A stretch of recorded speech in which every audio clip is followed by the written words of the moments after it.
In my last video, we went over what a market is and ultimately figured out what marketing is and why that's important when it comes to a market.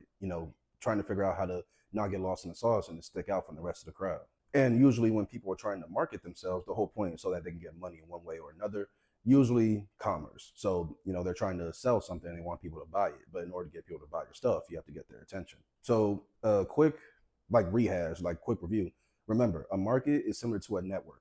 A network is a group of people that are directly or indirectly connected. A market is like that in that you have a group of people, but they don't necessarily need to know each other.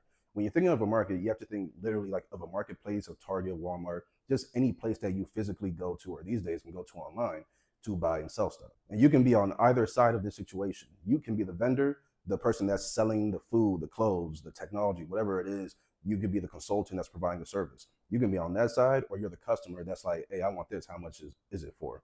And you maybe start haggling the price from there.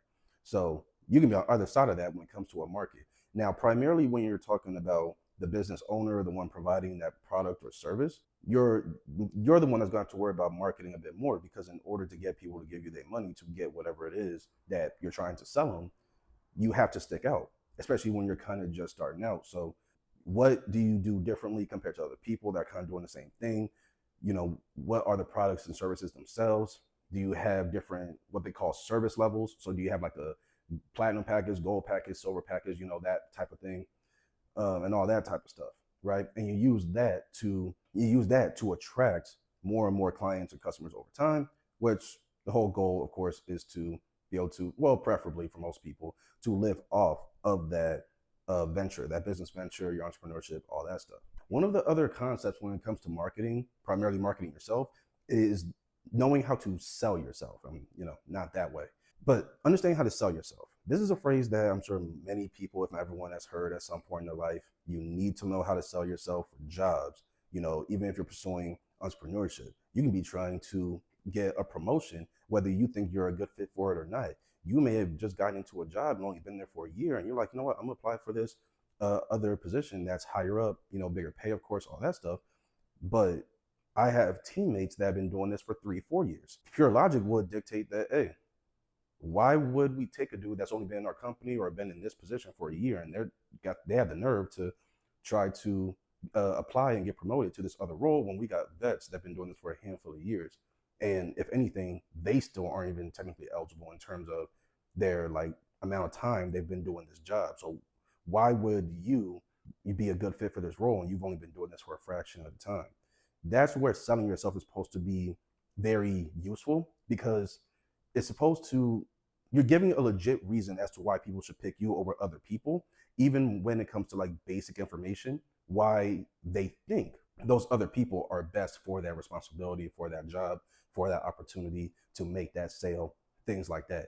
There are a few key details to hone in on when it comes to selling yourself, but we'll touch on that towards the end. There are a bunch of different strategies and key points when it comes to selling yourself, but I'm going to focus on 3. So, 1, knowing your competition.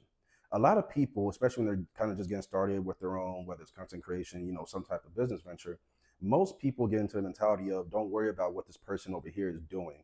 Don't even give it any mind, because you're going to scare yourself out of whatever it is that you want to do. I actually have a profile, an older frat brother, who is a property manager, I think, to this day. I know he was a few years ago before I left, where I was living at the time. He was a property manager at the time. And he says something that he has to deal with regularly with his job, and I think still does, when he's trying to, give people tours, different apartments and whatnot. The whole hassle or possible back and forth of, you're offering this apartment with maybe this special, first month free rent or something like that. A bunch of different things. They take the tour, they look at the units, and they're like, everything seems okay. What about the surrounding area? What's the neighborhood like? Blah, blah, blah, blah, right? And naturally, people would be like, I kind of want to check out other areas before we really buckle down on this one. Most people would kind of scare themselves or kind of get stressed at the thought of that, especially if they have a particular competitor that they're known to be kind of like neck and neck with. So most people naturally would try to deter their potential customers or their clients from exploring other options, because they're trying to make that money and close that sale. Something that my profile told me was he actually encourages that. But one thing that he does in particular is he makes it known to know his competition. So he can even give metrics, numbers, like legit stuff that the customers themselves can look up about some of the other places that they want to look at, the other companies they want to get into contact with. And he said, this is the special they're running right now. Here's the news, good, bad, whatever, in their surrounding area with the complex itself. They just had an issue with this. They also had a good thing with this. He can give you a whole background check, and then you can just double and triple check whatever he said. He's not going to lie to you. He knows his competition. He makes it a point to do that. And then after he gives them basic information, he's not going to try to deter them from going over there. He's going to say, you're free to get in contact with them and explore those other options. But one, this opportunity I'm presenting is, finite. It's limited. It may be done after the weekend. Maybe I'm giving it to you on a whim. But you're free to explore those other options, but I can't guarantee that this opportunity, this deal that I'm giving you or I'm offering you will be available if and when you come back. But you are free to go over there. But let me go ahead and let you know what you can at least potentially look forward to when you go over there and you notice the area and you start taking a tour of different units and whatnot. And from there, you can make a choice. He's not like most people that try to deter them from doing that. He will encourage it, but you'll also, from him, not only learn about the complex he works at, but you'll also learn about some of the other competitors that you claim that you want to get in contact with. And you'll find out he's very knowledgeable about the other companies that do the same type of thing he does. So in other words, keep your ear to the streets, keep your finger on the pulse. Don't, at least maybe starting out, that advice of don't even worry about what they're doing over there. Maybe that's okay starting out, but long term, it's not a good idea.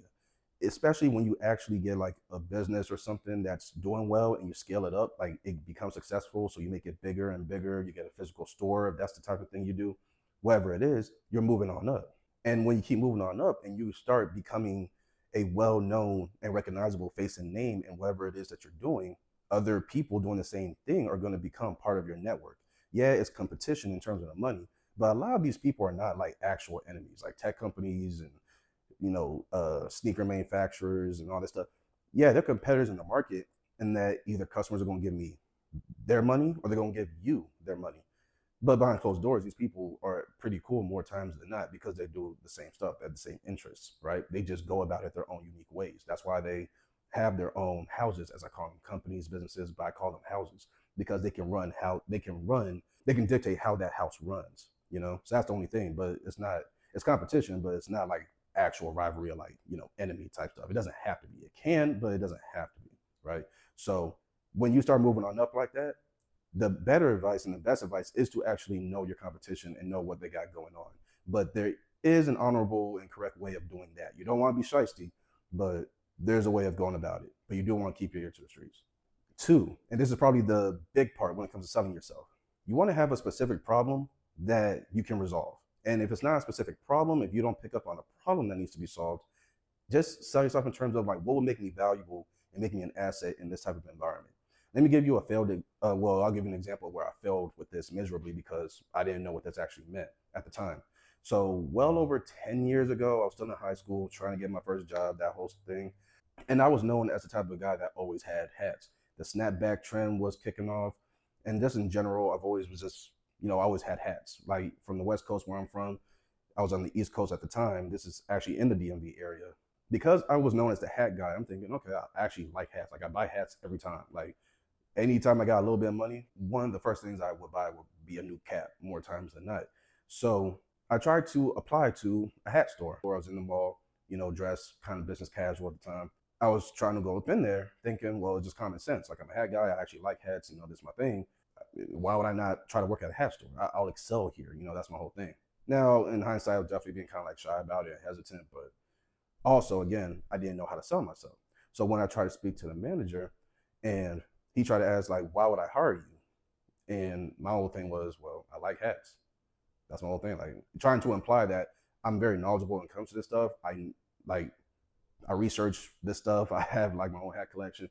Like I'm actually in this. I'm not just because of aesthetics as well as the money, of course, but not just the aesthetics. Like I'm very much like I don't know if there's a version of a sneakerhead for like caps or whatever, but I actually like this stuff.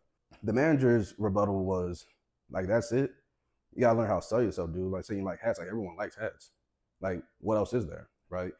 And he was touching on a good point. Looking back, there was nothing particularly wrong with the store. I didn't know any financial information, none of that, So my overall thing, aside from just being a fan of hats, is because of the fact that I'm deep into it and I know this type of stuff, like this line of work, these products more intimately than other people, it will be easier for me to translate certain things to the customer and to make sales and, you know, get money for the store.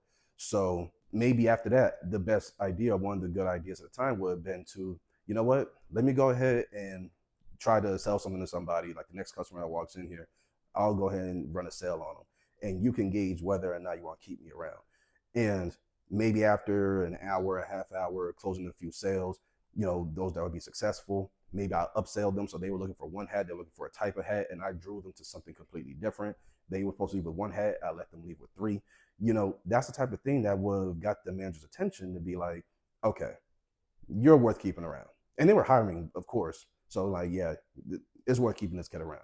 Like, yeah, he like has this and that, but he actually executed at that. He demonstrated. So that's what would have been good to sell myself. Not only just talking the game and saying like, well, I know this stuff. Like I'm a sneakerhead, so I should work at a sneaker store. I'm a cap guy, you know, I got every hat imaginable, so I should be working at a hat store.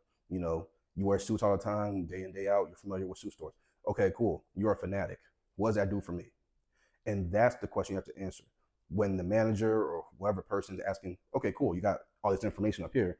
What does that do for me? You know what? Let me go ahead and demonstrate to you the level of expertise I have with this. And I'm gonna close out a few sales. After that, you determine if you want to keep me around. The other side of that is not only having the knowledge and know-how to, you know, just say the right things and all that stuff, but even creating your own opportunity to demonstrate, at least for that type of situation. And that's what selling yourself can look like. It doesn't look the same for everybody, but that's what it can look like. And that's something that most likely would have been beneficial had I done that, you know, back in the day when I was trying to get that job. Which brings me to number 3. And I kind of touched on it just a tad, but let's just put it out there. Knowing your audience. This is the polar opposite or the other side of that coin, like I said earlier, knowing your competition. So like I said earlier with my profile, who's a property manager, he does not deter people from saying, go ahead and check out my competition. Let me go ahead and give you some information on what's going on over there. He will tell that to the customer, his audience. So he already knew his competition. The other half of that coin is the audience that he's talking to. Know your audience, know what they're into. Why are they there? What are they trying to find? You know, and based off that, you may be able to pivot from one thing to another if you can't find exactly what it is they're looking for. If you have exactly what they're looking for, cool. But maybe you need to get in some of the details as far as price and, you know, other things like that, and you can play with it and have that back and forth. This also affects how you communicate with them, the way you speak to them, you know, different things like that. It dictates the entire experience when it comes to handling business and stuff with people, whether you're a property manager and trying to close on apartment deals to selling sneakers and hats and stuff like that, food even. Knowing your audience is a big deal. So if you need to know your competition, you definitely need to know your audience by default. That's a two-sided coin.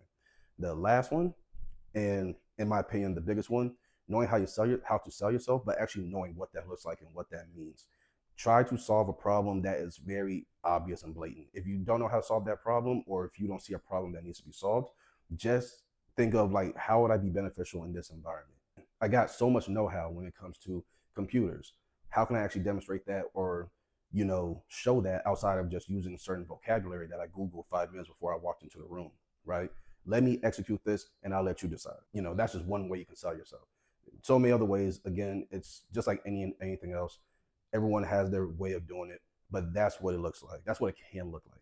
Try to solve a problem. If there's no problem, just ask yourself, really the root of it, ask yourself, how can I be valuable, an asset, important in this space? And then you can argue that immediately the second question should be, now how can I go about showing that and proving that to this person that I'm trying to talk to and get on their good side? Like I just said, know your audience, right? So those are the 3 main things, all about knowing, selling yourself and what that actually means, right? And what it can look like. So hopefully this was beneficial to you guys. If you've got any feedback for me, go ahead and share that. Go ahead and share that with me in the comment section below. And I'll see you guys in the next one.